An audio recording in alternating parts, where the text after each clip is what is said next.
A is for Alcoholic is a program about recovery. My name is John and I'm an alcoholic.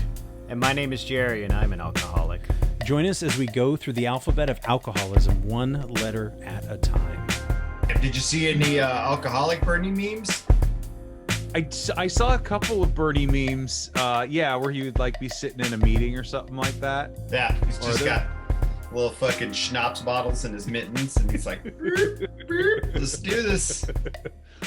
Yeah, that burned out really quick, and I'm worried that's a I mean, I get it because, it was relatable and it was fun and it was innocuous, right? Right. It was something that could be that everybody could kind of, well, maybe not. And you could really attribute your own meaning to it.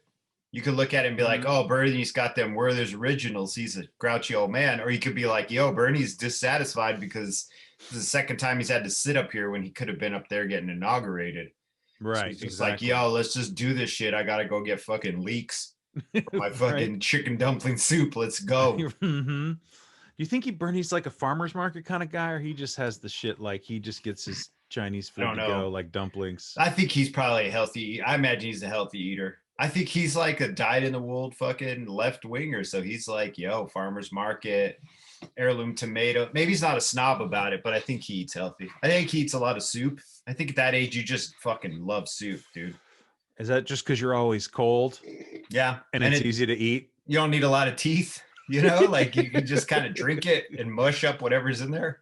Yeah, man. I mean, I'm going to be 44 and I'm concerned about my teeth, not like desperately, but I have been in the past where, I chipped a tooth on an almond. That was when I was drinking. You're on the precipice of soup, dude. Soup and porridge. You're like right on the edge of it. I love a good soup, a good stew.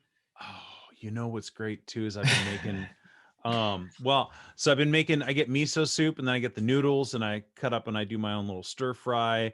And so that's been really awesome. But I've also been making oatmeal with like frozen blueberries, a little honey. The overnight oats is the fucking jam, dude. So I was doing that for a while too, and that's good if you don't mind them cold, but I wanted something warm, and so I put a little cinnamon in there. Yeah. I've been off the butter and the oil. So you're not hooking up with Walter anymore and his fucking fresh to table butter? No, that's fine, right? I mean, butter's good. Yeah. And I have constantly and forever been dealing with food as a substance, and my inability to regulate substances, obviously is why we're here.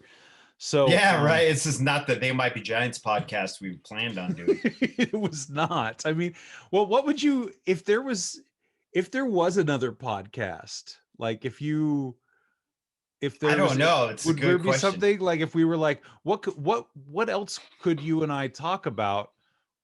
What could we wax for an hour long? I mean, I don't know. Video games, culture, just be a culture and politics maybe, but culture and politics. Yeah. But, I mean, everybody's that shit is saturated. I don't know that I have any sort of.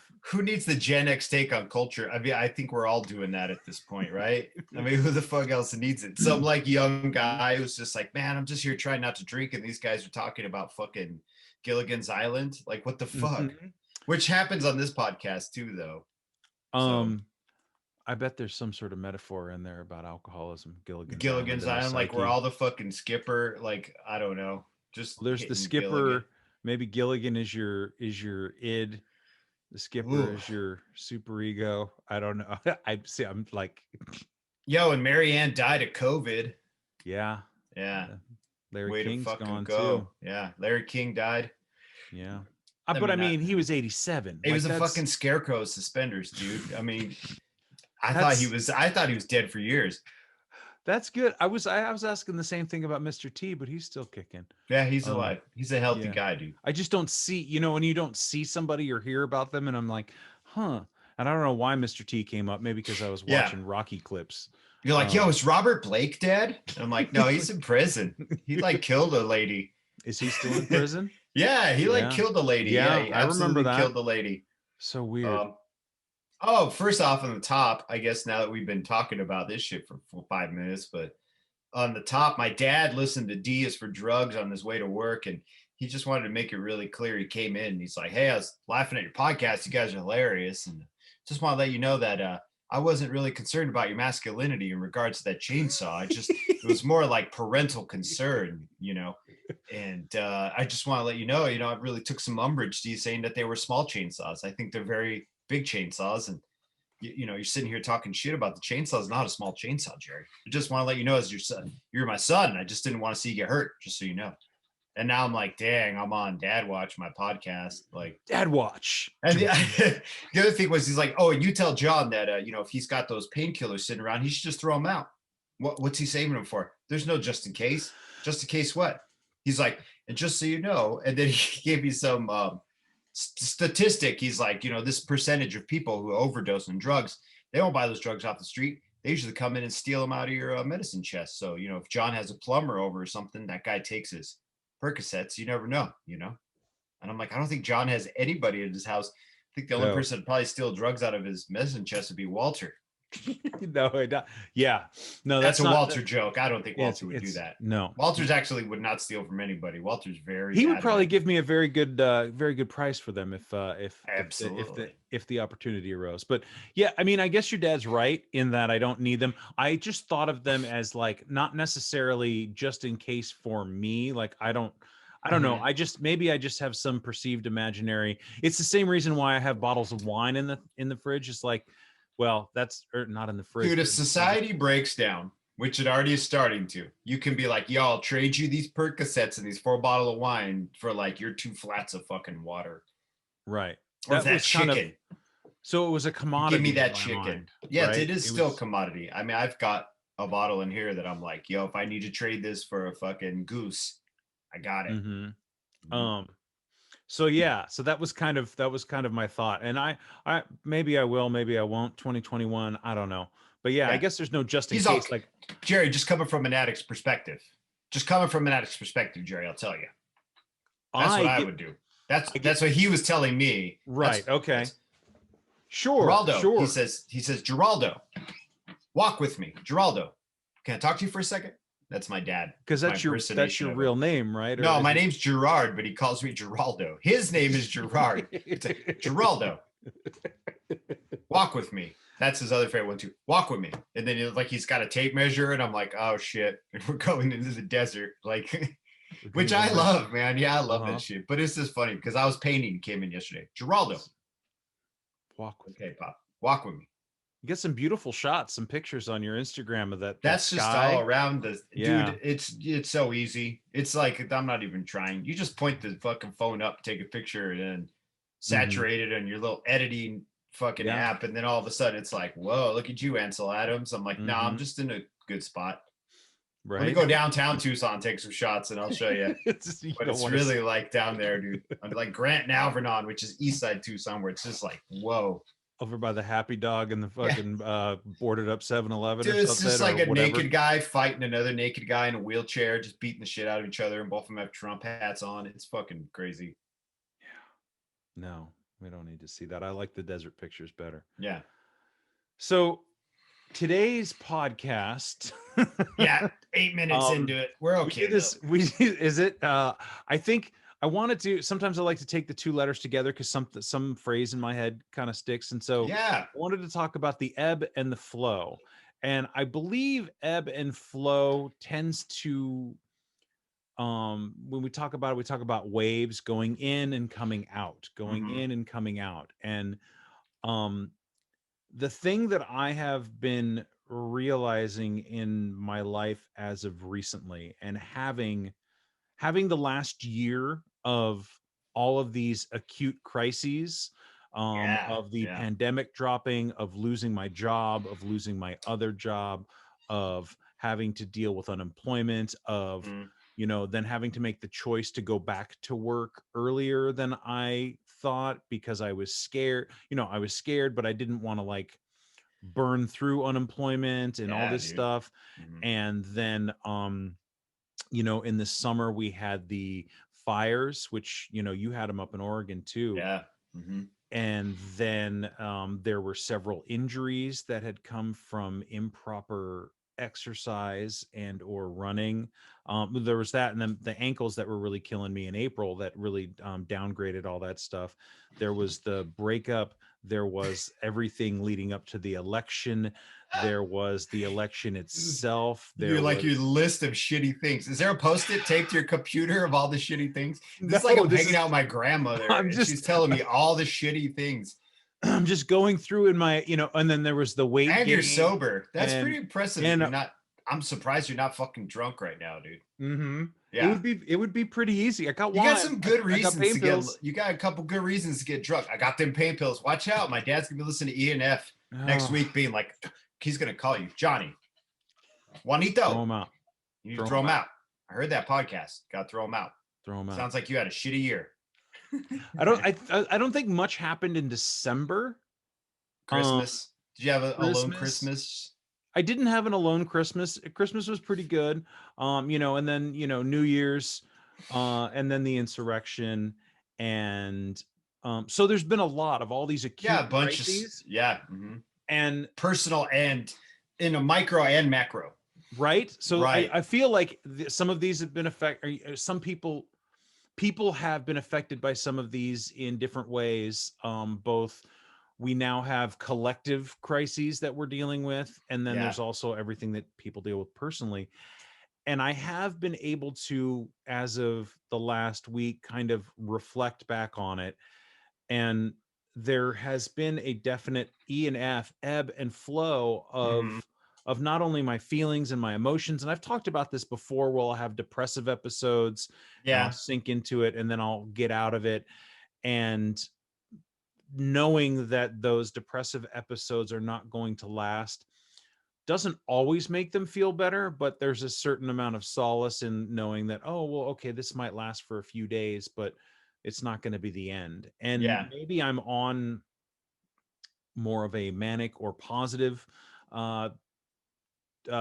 tip right now. Feeling good today. I'm feeling good today. Well, but that I can reflect back and I can see this, because I don't think that I don't remember another year in my life, sober or otherwise, where I was so acutely aware of things that were going on, and I could kind of look back and know, oh, August was the first time I hurt my back, and then the fires, and lost my Mhm. job because of the fires, Mhm. not even to mention COVID, right? So Right.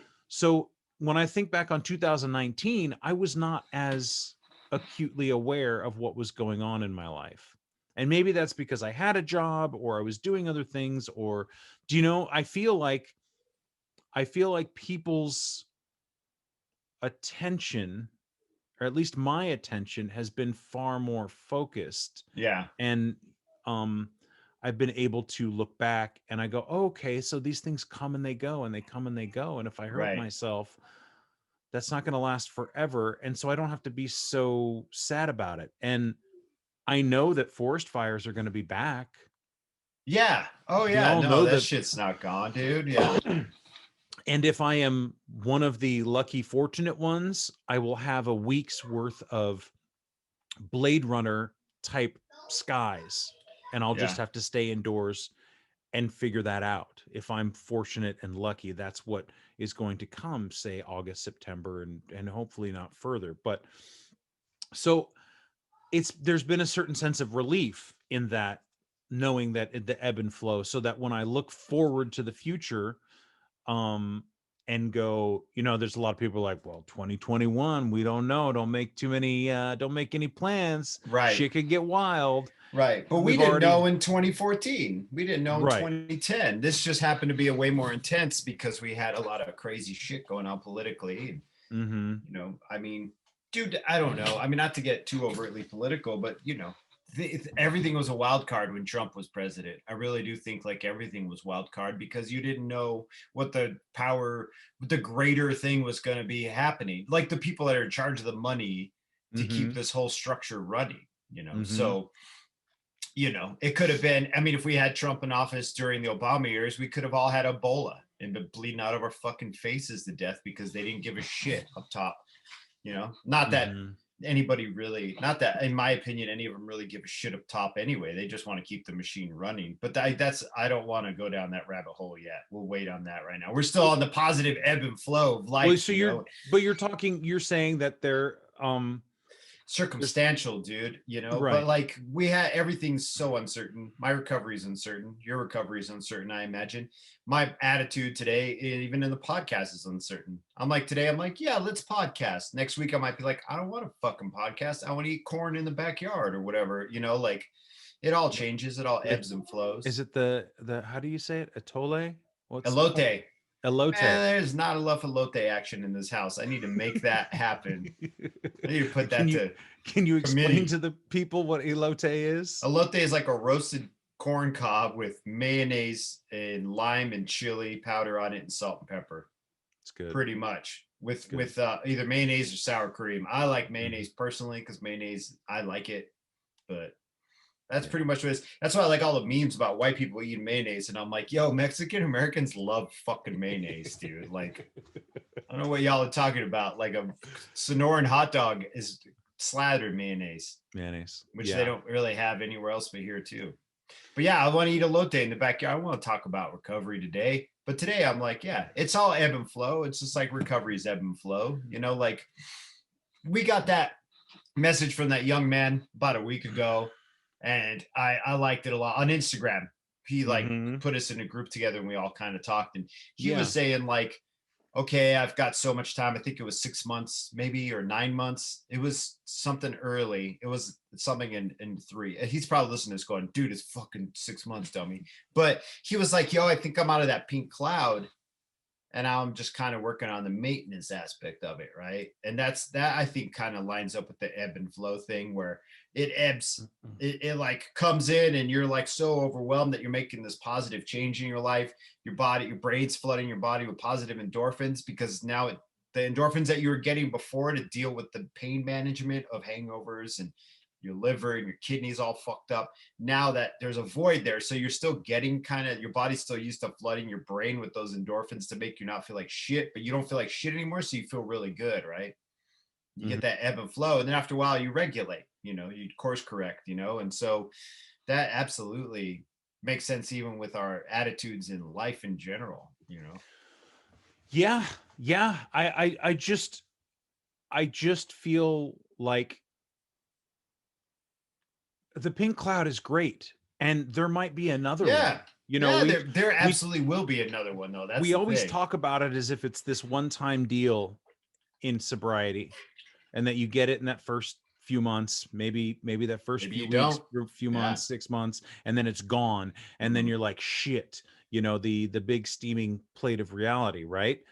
And but it comes and goes, and so that's kind of the thing that I have been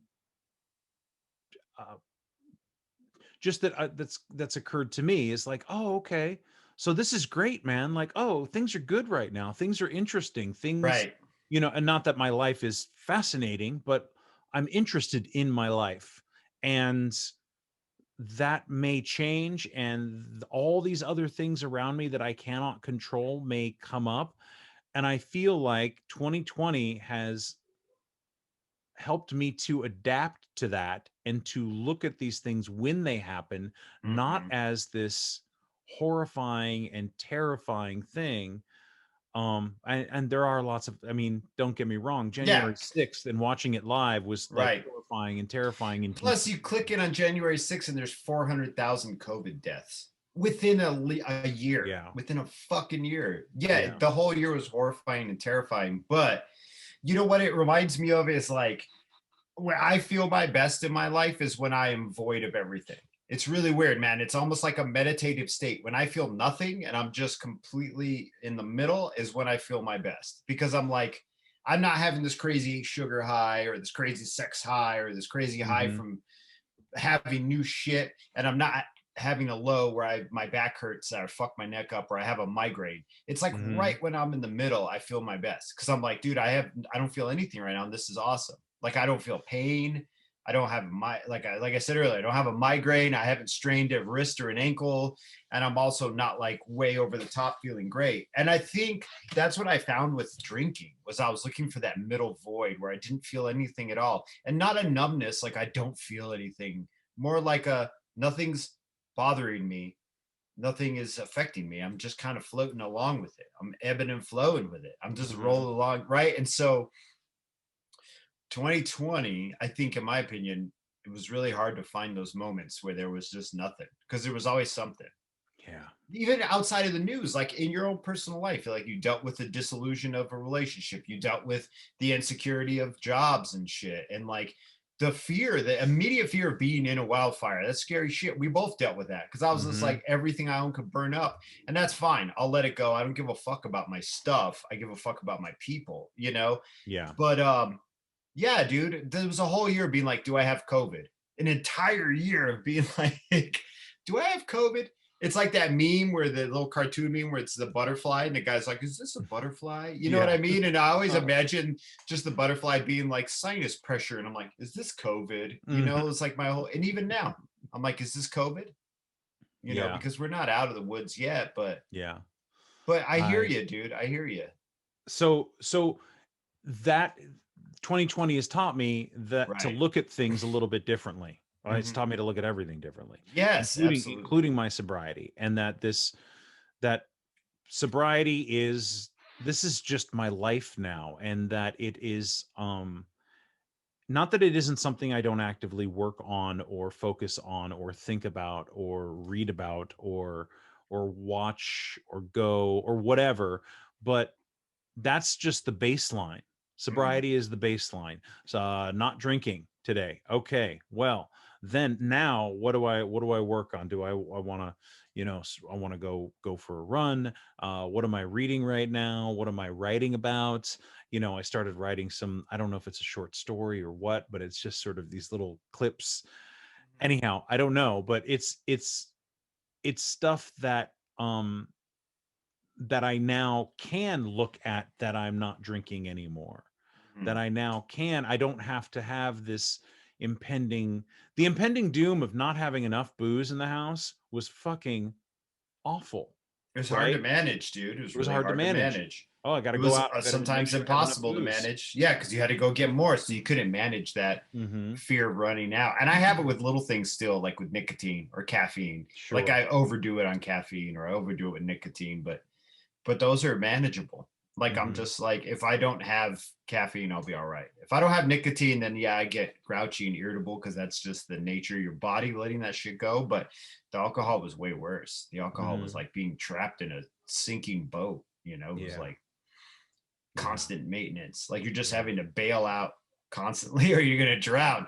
I don't have that feeling very much anymore. I have it sometimes, but not at least it's not with booze. It's more like things that are like, okay, this is unmanageable in this moment. I need to walk away from this.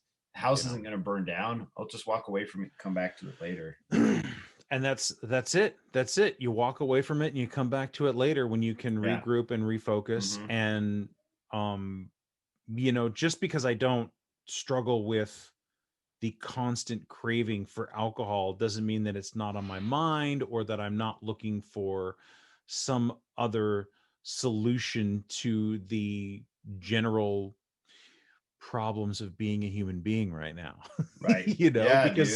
Because I get lonely, I get bored, I think about whether or not this going to last forever or is it going to end tonight, and I know that seems a little bit dramatic, but those thoughts cross my mind.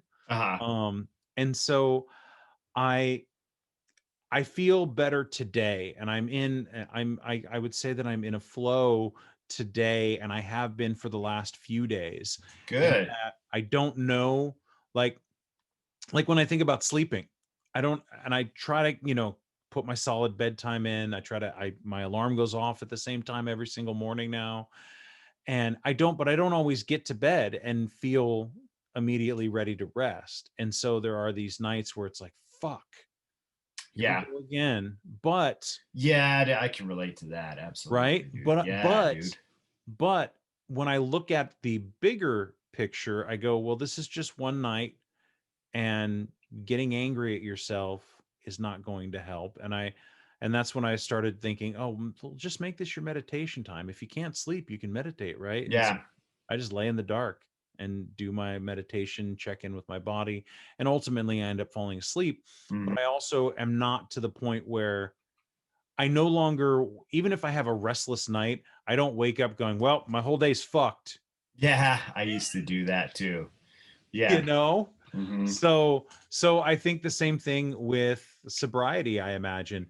Um, if you're having a bad day and all you can think about is alcohol, well, then think about it. And, if you want to be miserable and think about it, then what I like to do is give myself, compartmentalized time and say, well, you're fucking miserable. So you can be miserable until 2 p.m. or Really? whatever it is. Uh-huh. Sometimes, yeah. And Yeah. I'll be like, okay, so let's really get into it. Let's really fucking dig into it and be as miserable as you can, because then we're just going to cut it off. And that doesn't always work, but at least when I know 2 p.m. comes around, I can go, oh, okay, so it's time to it's time to done being it's time for me to stop being miserable. What do I do instead? And Dance. so dance, sure. Sure. I'm working on I'm a 44-year-old man who's trying to stay up on the TikTok dances. It's not easy, man. Don't do that. You fucking don't do that. Renegade, Just get your fucking I don't even know what that is. You're on social media so much, you know that, right? Yeah. Like I'll go on Twitter every once in a while and it'll be like just a row of like John posted a video and it's like 8 videos in a row on Instagram. Well, so those are all connected.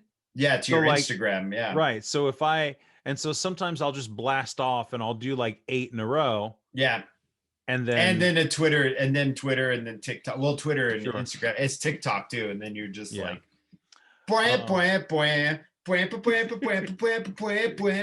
I'm like, fucking John, go outside and touch a hummingbird or something. The Right. fuck, So- don't be doing TikTok so yeah, dances, and you pervert. you're right. You're Just absolutely joking. right. So I you know go what? outside. Do what makes you happy. I'm sorry. Hold on. I don't mean to interrupt you. You do what makes you happy. I'm just fucking with you. It's all in levity. It's all for sake of levity. But go My ahead. feelings are not hurt. I know. I don't want to keep listen, you from being me a and my creeper on me and my TikTok, TikTok community are going strong. Right. You've reached middle-aged TikTok. And it's beep, beep, Yeah, beep, beep, beep, beep, beep, beep. Yeah.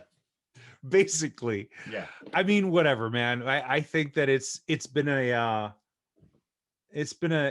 entertaining, you know what it is? And I saw a video from this woman, and this made a lot of sense. And the thing that TikTok does that, like, say, Instagram doesn't, and I think that Instagram is going to be falling away and not be as instrumental, is that TikTok tends to glorify the mundane. Like, people will just like do little clips and videos of their day, of them making their bed or making coffee, and like put some music to it, and or whatever it is. And I find that it's like really interesting to watch, because we all have these mundane moments, whereas Instagram is all about the body that you don't have, and the clothes that you don't have, and the car that Or you the don't have, and the money you influencer. don't. There's a lot of Influencer. TikTok influencers too, though. It's Yes. just a different type of animal because they're way younger Yes. on TikTok. Yeah. So I think that there's something to be said about that it's like, these little snippets into each other's lives, and kind of just entertaining each other with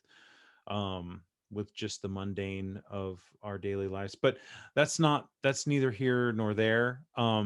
But so, like you said, go outside and touch a hummingbird. I'm working on that. I'm going to get some of those little like handheld And then feeders. film it for Yes. TikTok. Uh-huh. Yeah. Some guy had him where he had him anyhow, He had him on his glasses. yeah, so he would just sit there. And Your the TikTok hummingbirds would must be come. weird as fuck. I bet your algorithm's weird. Mine is like weird socialist. Mine goes socialist. Let's just fuck it, right? Mine goes Mhm. socialist, Native American, and then queer TikTok. And then it's Mhm. starting to slowly get into artist TikTok, and then musician, because I really like people who make music a lot. Yeah. Like there's a dude who does like food labels and sings some like 80s pop songs. Have you seen that guy? I think so. Send me one. I'll have to look through it. But so that's where does yours go? I'm all over the place. I follow like 1,200 different people, so it's different. See, I all don't the follow time. that many people. I follow like 12 people. I need to Well- get on it and follow everybody. Well, and so this is not about sobriety. Well, I mean, this is what we do in sobriety, but We watch you know, TikTok videos. I The younger probably crowd will get it. Our older crowd, the boomers, are gonna be like, "What the fuck? I barely figured out Facebook. I thought COVID right. was gonna give me a microchip." Yeah, I think that it's, you know, you don't want to follow too many people. I probably follow too many, so I'm not seeing the yeah. regular repeaters and people that I enjoy Mhm. and stuff like that. But also, when somebody makes me laugh out loud, I'm like, yes. And so that's kind of what it is for me, is that these little bits of comedy that, again, another thing I realized in 2020 when I would see people like Jimmy Kimmel and Seth Meyers and, you know, all these people, they would just show up like no makeup, no lighting, just Right. bad camera angles in their fucking bedrooms or hallways. And I'm like, these people needed all of this to prop them up. Yeah. Maybe they It weren't wasn't that their fucking. They entertaining. weren't that funny. And you know what? I can't fuck with any of them because the only one I ever thought was funny was Jon Stewart. Do you know Yeah. what I mean? Like the new Hmm. Trevor Noah, he's all right, but He's Jon all right. Stewart's funnier than Seth Hmm. Meyers, than Jimmy Hmm. Kimmel. Jimmy Kimmel's an asshole, kind of. Like he's Hmm. like man show asshole. He's like a Rogan. Now Well, he's like newer, kind of, but right. he just will But always remind me of that the man show. asshole shit. But anyway, I guess this is way outside of recovery. But I just like that I'm, you know, is we're there a entertaining recovery each other. TikTok, you think? Yeah. There's lots of I sobriety haven't fucked with TikTok in there. sobriety TikTok yet. And I get a so lot there's, of native like Cree dancers, which I hmm love. I love watching hmm the hoop dancing and shit. there's Yeah. sobriety TikTok. Now There's I gotta go running look it up, like TikTok. sobriety. I haven't even hit running TikTok. I'm barely running Reddit right now. I follow this guy, Elemental Running, and I'm Uh-huh. now on his Strava group. And so he's going to be starting a boot camp in February. And Yo, so, have you ever heard of Hoka running shoes? yeah, I want yeah, to buy a pair. Are they good? Do you hear good things? I I hear hear good lots of things. good things. I hear They lots just of are great so things. fucking ugly. Like Yeah. the whole back heel sticks out, so it just looks like some. It looks like a boomer's version of what the future should be, and I just feel weird. I've dogged boomers twice, like three Uh, times in this podcast. I guess we should make with the not drinking, huh? Right. Well, Right. so I will say this. And so when you talk about going outside and doing the things that you love, and something that has replaced drinking for me, when you talk about Hokas, I mean, I think as long as you just keep your form right, that's why I always love my minimalist shoes. Got to bring Um, your knees up, dude. Got right, pop, right. pop, pop, pop, pop, dude. Yeah, working on Um, that. So I've been going back to the ebb and the flow of my fitness, which is something that's really been focusing. I've been Yeah, focusing on, and I ate a bunch this year. I mean, I know that sounds yeah. like that's a I ridiculous ate thing to no, but I say. ate a bunch of last like since I've been in Arizona. I've been eating like a wild man, so I get Hmm. it. Yeah. So, and I gained some weight back, but Mm-hmm. and I look at old pictures of myself. Obviously, I'm different because I don't have the fucking whatever Bloat. this is and the Oh, and bloat. that, yeah, I But don't know. You're owning it now at this point. You look less homeless and more like a communist. yes, You do. You look Das more like, you know Kapital. what? Today I was like watching you talk, and I'm like, John looks like a college professor. Yeah, Like the one that's like, just go kiss that boy. Who cares if you're a boy? Kiss other boys. Get out there and feel the fabric of life. yes, Yes. yes. Captain, my captain. We'll be doing we should do a stage show, Jerry, one of these days when stages are a thing. And I'll play a 26-year-old. Mm-hmm. No. So fitness, So gross. Okay. fitness is the thing that I'm focusing on now. And Uh-huh. I've realized that, so I gained a little bit of weight, no big deal. And I thought, oh my God, I got into this point in my mind where I was like, oh my God, I'm never going to be able to lose this weight. I'm never going to be able to run like I used to run. My Mhm. ankles are always going to hurt. Something is always going to hurt. And so the other day I went out, and it was at about 2.5 miles. My shins were really hurting. My ankles were really like bad, like ow, ow, ow, ow. And I would stop and I would walk. And I was like, okay. At first I was like, fuck it, let's just go home. This will be a short one. And you're gonna feel sorry for yourself and you're gonna be done with it. And then instead, I said, well, what if you just walk the rest of the way of it was like a 5 mile loop that I usually do. And I was like, okay, well, I'll just fucking walk it. I can walk it. It still hurts, but it doesn't hurt as bad. And somewhere after, and I would like pick up the pace a little bit, and then I would walk because it would hurt really bad. Like I was like, I don't know what shin splints are, but I'm pretty sure this is what's happening. Yeah. And somewhere after the 5 miles, like the pain just kind of melted away. Like it Really? just went away. And, Casey Deck once said something about, and this is something runners say is like the first mile is all a lie, right? And he was like, fuck it, the first 5 are, it's just all lies. Like, In what and it's just sense? How is it a lie? Like the managing pain or managing pain, so that I'm just like, it doesn't feel good. I'm not loose. I'm not limber. I can't do this. That first, every single step is a lie, right? It's just like, Yeah. ow, ow, ow, ow. And then after about 5 miles, like a lot of the pain went away and I was able to find a stride and I felt loose and I felt like, I felt like I could go for a long time. And so as I was coming back around to where my house was, um, then this song came on, Pour Me Another by Atmosphere. Speaking of Right. alcoholism, I highly suggest anybody go listen to that song if you're interested in alcoholism and hip hop. And so I was like, fuck it. Like that was going to be like 6 or 7 miles. And I was like, I'm going to go push this. And so I went up the way that I started and I came back down and I ended up doing 9.25 miles. And Damn. that was after I was going to quit after 2.5 because the pain in my shins. And so I feel like my body, and I have a tendency to lie to myself about things that I don't really know enough about. Because I don't know enough about running. I don't know that much about sobriety and recovery other than, that you're doing it. I did it. I do it. Yeah. I went through this program. I went through these steps with somebody and I just don't drink. Right.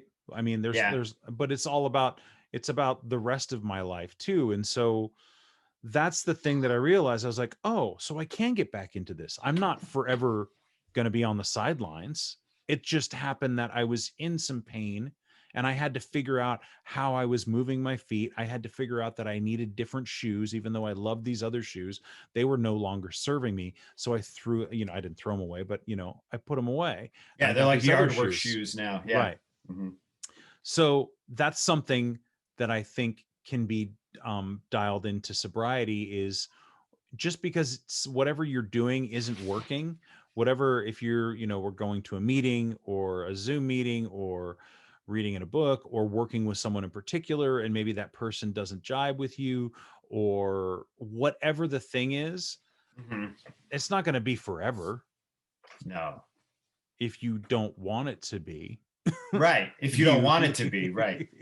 So that's something that has been a big epiphany. And then yesterday, 2 days later, after that epiphany, I went out and my shins felt fine.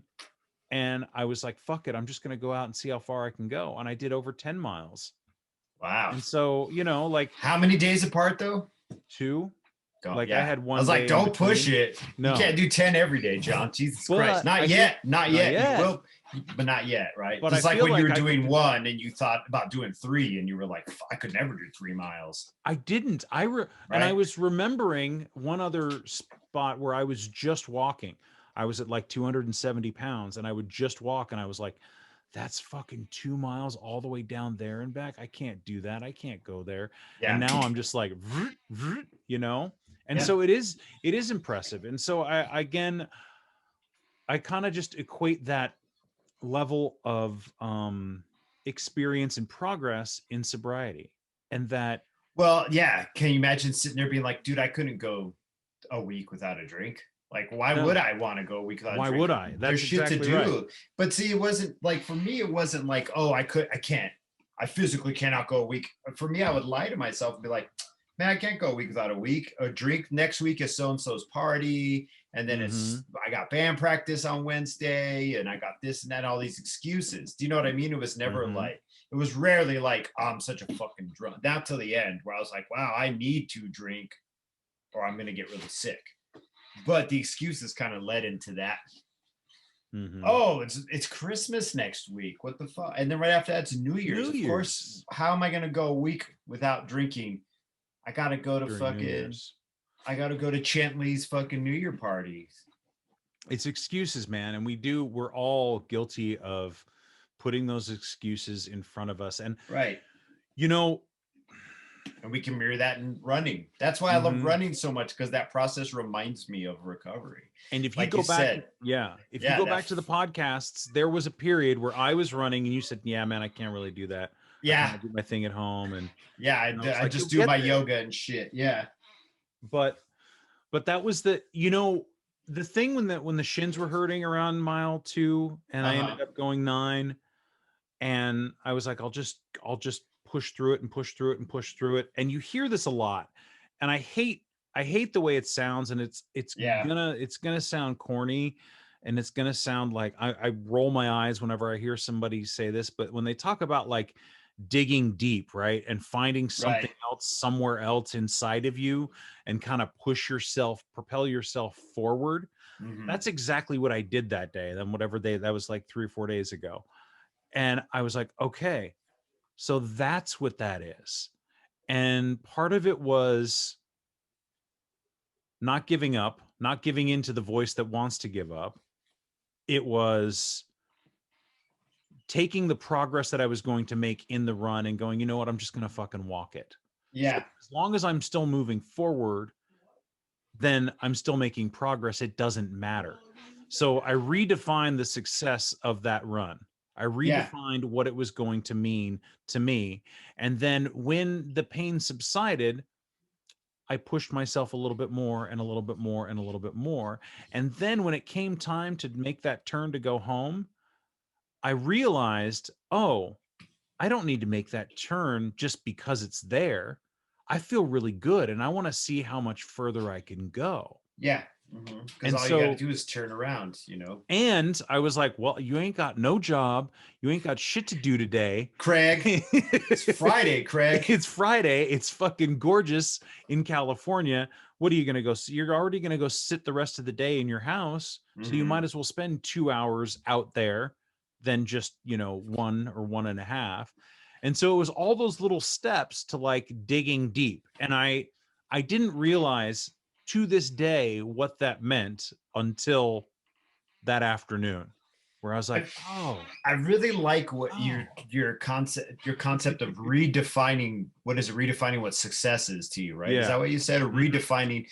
I really like that a lot because I think that whole change of perspective can be really fucking helpful. Just in life in general, right? So when I first got here, I couldn't do 5 miles. The elevations. I remember you will go back like 3, 4 podcasts, and I was like, dude, I gassed out at less than a mile. And now I'm finally hitting my stride with 5 miles. But it was I had to in the beginning I had to really redefine like what is a successful day, what is a successful run, what did I get done today that makes me feel like I accomplished something today. And sometimes you don't have to accomplish shit, it's just what That is your too. definition of what it is. I like that concept a lot. I'm stealing that from you. Well, I mean, it was either that or give up. And I Right. didn't want to give up. But even giving up in a sense isn't necessarily a negative thing. It's just that you've now redefined your definition of what would be a successful run for the day. Do you know what I'm Right. saying? Like Right. even a quarter mile into it, you're like, look, this hurts too much. I'm uncomfortable. Hey, at least I did a quarter of a mile. It's better than Mhm. nothing. Yeah. It's better than Yeah. just I guess if that is what success is in your brain, is even getting off the couch. But yeah, Yeah. but there are definite like aspects of giving up in it as well. That could be a negative where you're like have that, but that's also what you have defined in your mind. I guess it's fitting the narrative to fit into what you want it to be in a way, which could be helpful. I guess could be unhealthy depending on what way you apply it. But Sure. I mean, anything can be unhealthy if I start using it as an excuse and yeah, then that just becomes the excuse, yeah, then I'm not making any real progress. But progress, yeah. but if I'm go out there and I'm like, yeah, man, you know what? And there's been a couple days where I was like, my lower back would really hurt. Something would get out of Mhm. like there's something going on and it feels great today, but I was like, you know what, man, not today. And I'm going to be okay with that. And I don't even need to lift any weights. You don't really need to do anything. Why don't you just sometimes I'll get the yoga mat out and I'll just lay on it. Really? Just do And child's pose, cry. and just, yeah, basically. And so then that becomes the definition of success. And it's like it was better for me to redefine it than it was to give up. And so even if that means cutting it short, at least I went out there and I did it. And ultimately I ended up going way further than I thought.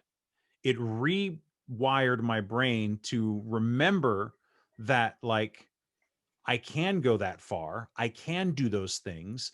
I Mhm. have the ability, I have the capability, I have the willingness, I have the persistence, determination, grit, so on and so forth. Pick the fucking adjective that fits for you. You know, I Yeah. have it and I made it. And so like that was a really big epiphany for me this last week, so that whenever I'm out there, whenever I don't feel like it, it's like, okay, you can do this and you'll get back to where you want to be, and probably even further. Right. And it reminds me a lot of the how it works in AA, Mm-hmm. where they say we strive for progress, not perfection. Mm-hmm. You know, and that's Yeah. one of my favorite things, and it's still like it. Like when I hear an AA, I'm always like, that's the ticket right there, right? You're striving for progress, not perfection. So the whole thing is just a practice at this point. You're Yeah. just practicing to get better, because that's what practice is. You're just practicing so you can get better, or at least maintain what you're doing at the level you're doing it, you know? So, you know, that's why they say what we we practice it in all our practices or whatever. But I mean, that's why I was looking for the how it works right now on my phone, because I was like, I love the progress, not perfection, because perfection is an impossibility, and perfection is also an impossibility that alcoholics love to adhere to their lives. You know, especially when you're being comparative, like when I'm being comparative and I'm like, this person's life is the model of what I think is perfect. So I need to fucking hate that person because I don't have what they have. You know what I mean? Yeah, and I do that. I used to do that a lot. I still do that a lot, actually. I'm not gonna bullshit, I still do it. But I think that mind, there's a couple things that I'm getting out of what you're saying to me, because it's like this paradigm shift is awesome. If you can have a paradigm shift as far as what you define what is progress in your life or what is acceptable for you, do you know what I'm saying? Like it can work in positive and negative ways. But because remember, we were drinking, what was acceptable to us while we were drinking is not acceptable to us now, you know, so it can be a negative as well. You know, paradigm shift can be absolutely negative, where you're like, you know what, this will do because this is what I need to survive. So I need to live like this awful way, or I need to live this uncomfortable way, or I need to, you know, we already know what we do. You know, I need to fuck with money a certain way or whatever it is, you know. The levels at which I fell, like, I remember, like the things that were acceptable. I remember being fucking drunk and just like writing on the walls in my apartment with a fucking marker Yes. and like doing all this shit. And then I would wake up hungover every day and look at what I'd been drawn or written and feeling so depressed. And I was like, man, I got to get some paint and I got to repaint this and blah, blah, blah.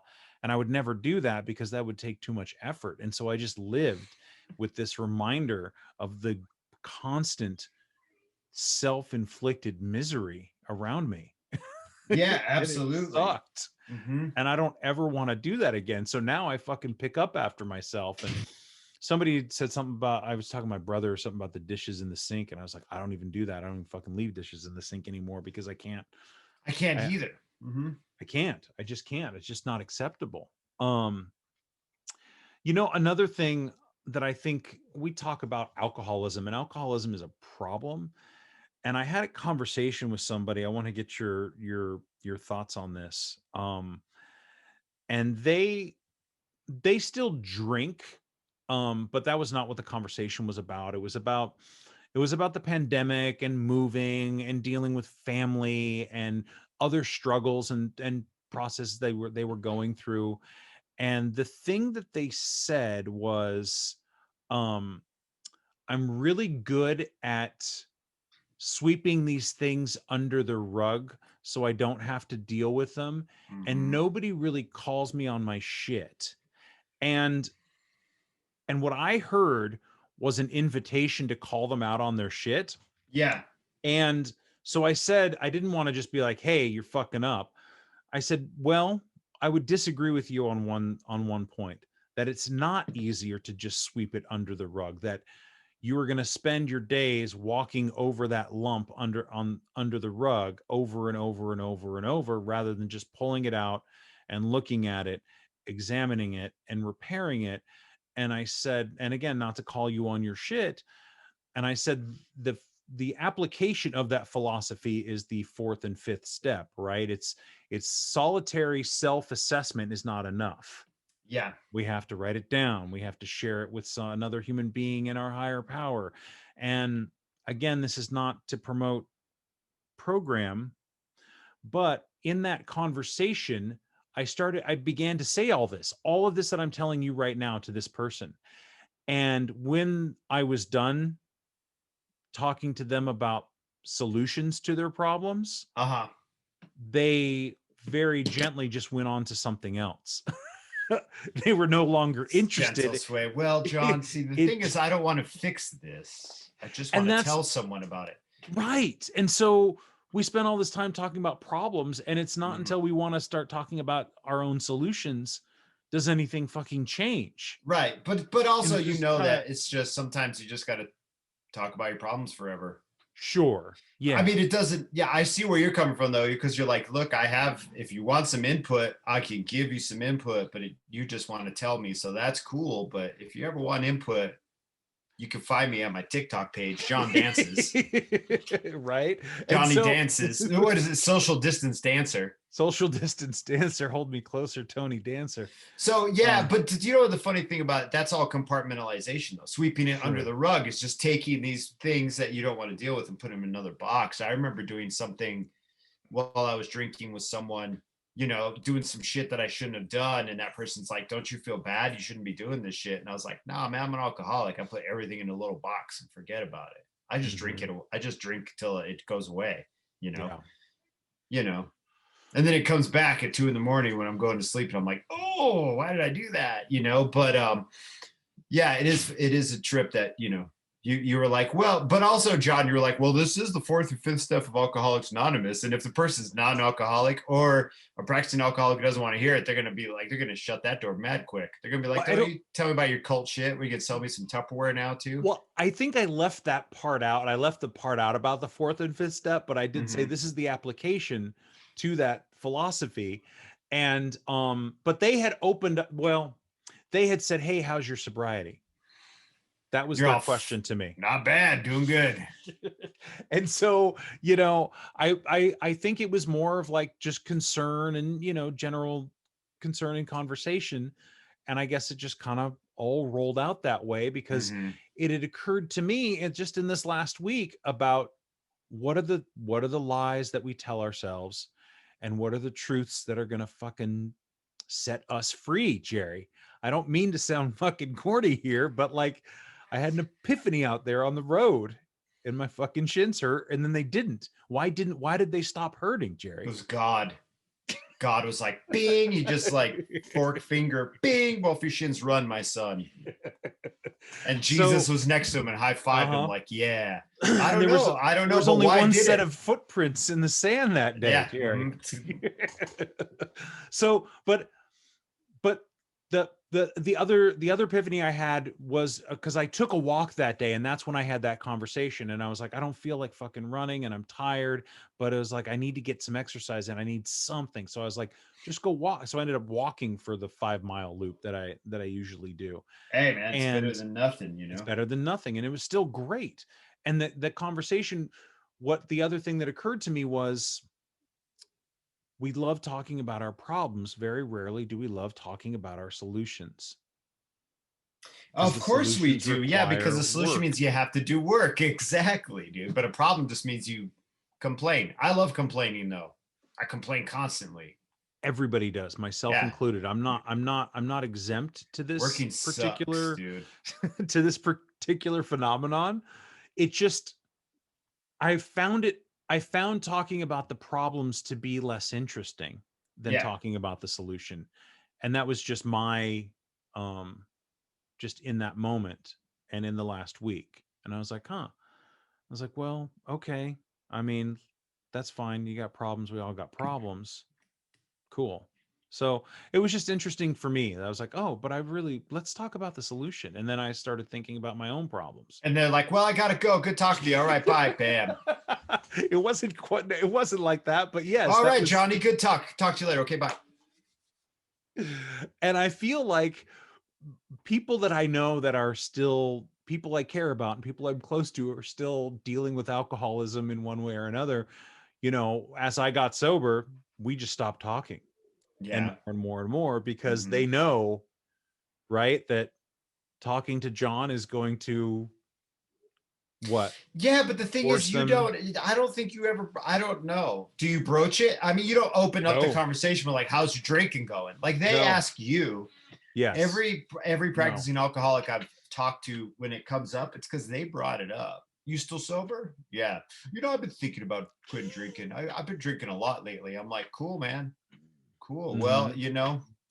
I can tell you what worked for me. I can't give you a ride because I don't drive, but I can tell you what worked for me.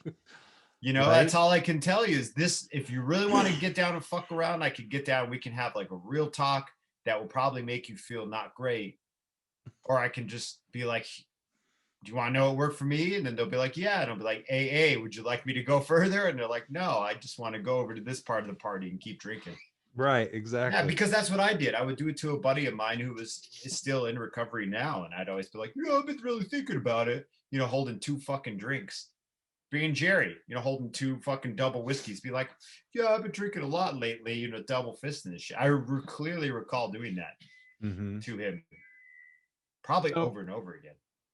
yeah, man. I mean, it's just so the problem. It just isn't as interesting as the solution to me, No, yeah, and not um, anymore. not anymore. And when I can, sort of apply it to my own physical body and my own and mentally too, because it's not just running's just not putting one foot in front of the other. There's like because I want to fucking quit sometimes right out the It door. seems so complex too, man. I was watching that link you sent me, that Instagram woman showing you Oh form and how the yeah. foot needs to, when you're in mid stride, your Mm-hmm. foot needs to be absolutely straight. Like you need to pull your feet up. And I'm like, I can't even wrap my head around that shit. But You will. You but will. that's the minutia of it. Just like there's a minutia within recovery. There's the big Mm-hmm. part of recovery where we're like, all right, don't do that shit anymore because you're killing yourself and making everybody around you feel like shit, or you're killing the people around you. All right, so stop doing that shit. And then the minutia is once you stop doing the shit, Mm-hmm. the minutia is how to continue not doing that shit that worked for you, that you thought worked for you, right? And a great resource that we haven't talked about in a while, that I still think is applicable is Mishka Shubaly's Cold Turkey on Audible. Absolutely, yeah. Mm-hmm. Because he And talks yeah, about, he talked about early recovery, but a lot of these things can still be applied to. he's a real fucking dude, man. I know that he's the one kind of alcoholic we've interviewed, recovery or whatever. I don't even know what he likes to call himself, but the one dude had issues and recovered. He's like, I think the biggest one we've interviewed so far, but he's like a real fucking dude. Like that dude has moments of depression and is open about it. Yeah. He's like, I'm going through a period of depression. I love that. I love that there's this newer breed of men out there that are going through distress, having a hard time, and they don't let that bullshit notion of masculinity like fuck with their shit. They're just like, Yeah. yo, I have depression, I have sadness, I'm going through right now, and I fucking sucks, and I'll get out of it, And he's real straight honest with that. Very like utilitarian to the point. That's why I love that book, because that book Yeah. was very to the point. Here's what you do. It was like watching a YouTube video on how to put a dishwasher in. He's like, I Basically. will help you with the physical aspect of it. Now, if you want spiritual guidance or something that will help the pain inside your soul, that whatever sparks that fire, then you got to go elsewhere with Mhm. that shit. But here is the first part to get that out of the way. Because no one ever thinks, well, how, what do? You look up on Google, like, how do I quit drinking? You know what I mean? Like, I don't know. I've never done it. I mean, neither have I. maybe. Just kind of stopped, which wasn't smart, but I did because I probably should have gone to a hospital, but I didn't because I couldn't, because it's America and healthcare Yeah. ain't free. Right. So I was like, well, I guess I'll fucking die then. But anyway, uh, Yeah. I hear but that. you're, I mean, yeah, you're right. That dude is Masculinity is another thing. Oh, well, go ahead.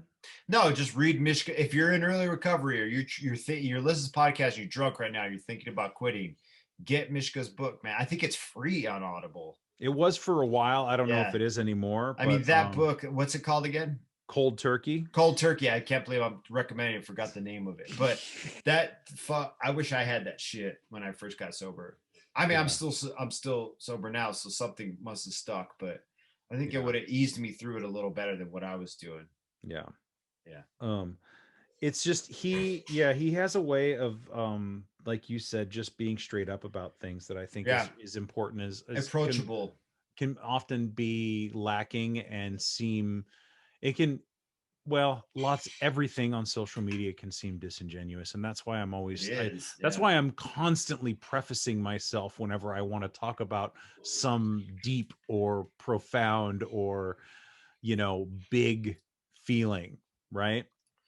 And Yeah. then the whole masculinity thing, it's like I think about this stuff, man, because I'm a man and Yeah. you're a man. Yeah. There are other Let's men. rub dicks, bro. Oh, sorry.